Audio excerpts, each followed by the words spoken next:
राधे राधे। जय श्रीमन नारायण। लड्डू गोपाल जी को प्रसन्न करने से क्या फल मिलता है, आज हम सुनेंगे अनिरुद्ध आचार्य जी से। अगर आपके घर में भी लड्डू गोपाल जी हैं तो इन बातों का विशेष ध्यान रखें। लोग अपने घरों में लड्डू गोपाल की स्थापना करते हैं, मुख्य रूप से जन्माष्टमी के शुभ अवसर पर। लड्डू गोपाल का घर में आना शुभ माना जाता है।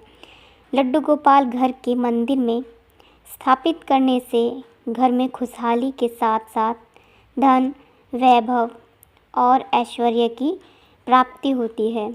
साथ ही घर में सुख, शांति और समृद्धि बनी रहती है। लेकिन क्या आप जानते हैं कि यदि आपके घर में लड्डू गोपाल जी हैं तो आपको कुछ विशेष बातों का ध्यान रखना होता है। यदि आपको इस बारे में जानकारी नहीं है तो हम आपको उन 16 नियमों के बारे में बता रहे हैं जिन बातों का ध्यान रखना अति आवश्यक है। सबसे पहली बात यह है कि यह बात मन में बैठाना बहुत आवश्यक है कि जिस भी घर में लड्डू गोपाल जी का प्रवेश हो जाता है वह घर लड्डू गोपाल जी का हो जाता है। इसलिए मेरा घर का भाव मन से समाप्त होना चाहिए।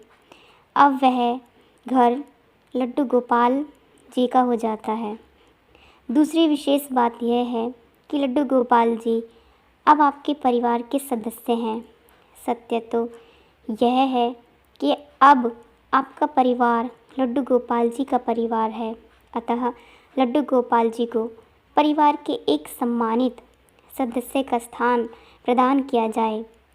परिवार के सदस्य की आवश्यकताओं के अनुसार ही लड्डू गोपाल जी की हर एक आवश्यकता का ध्यान रखा जाए। एक विशेष बात यह है कि लड्डू गोपाल जी किसी विशेष ताम झाम के नहीं, आपके प्रेम और आपके भाव के भूखे हैं। अतः उनको जितना प्रेम, जितना भाव अर्पित किया जाता है वह उतने ही आपके अपने होते हैं। प्रतिदिन प्रातः लड्डू गोपाल जी को स्नान अवश्य कराएं, किंतु स्नान कराने के लिए इस बात का विशेष ध्यान रखें कि जिस प्रकार घर का कोई सदस्य सर्दी में गर्म पानी व गर्मी में ठंडे पानी से स्नान करता है, उसी प्रकार से लड्डू गोपाल जी के स्नान के लिए मौसम के अनुसार पानी का चयन करें। स्नान के बाद प्रतिदिन स्वच्छ और साफ वस्त्र पहनाएं। जिस प्रकार आपको भूख लगती है उसी प्रकार लड्डू गोपाल जी को भी भूख लगती है। अतः उनके भोजन का ध्यान रखें।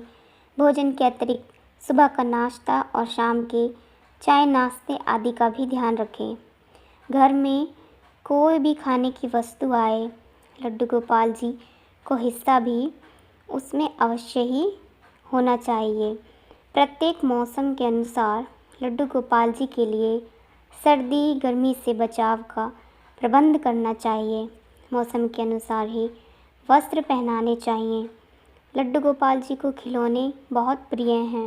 उनके लिए खिलौने अवश्य लेकर आएं और उनके साथ बच्चों को मिलाकर खेले भी।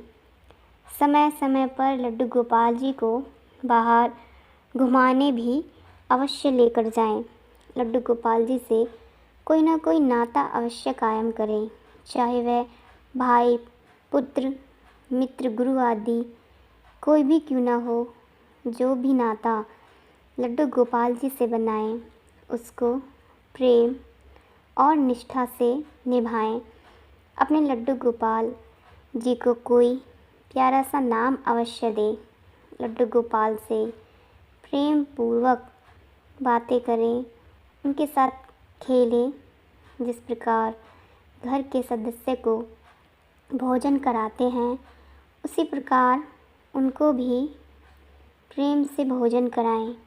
पहले लड्डू गोपाल जी को भोजन कराएं और उसके बाद स्वयं भोजन करें।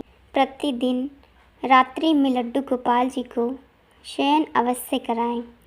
जिस प्रकार एक छोटे बालक को प्रेम से सुलाते हैं उसी प्रकार से उनको भी सुलाएं, थपथपाएं, लोरी सुनाएं।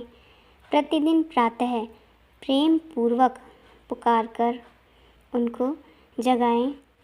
किसी भी घर में प्रवेश के साथ ही लड्डू गोपाल जी में प्राण प्रतिष्ठा हो जाती है, इसलिए उनको मात्र प्रतिमा ना समझकर घर के एक सदस्य के रूप में ही उनके साथ व्यवहार करें। इसी प्रकार की अन्य भागवत कथाओं के लिए हमारे चैनल के साथ जुड़े रहिए।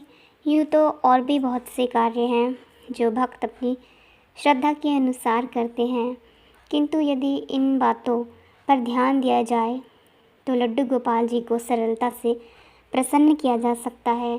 जय जय श्री राधे। इसी प्रकार की अन्य कथाओं के लिए हमारे चैनल के साथ जुड़े रहिए। राधे राधे। जय श्री कृष्ण।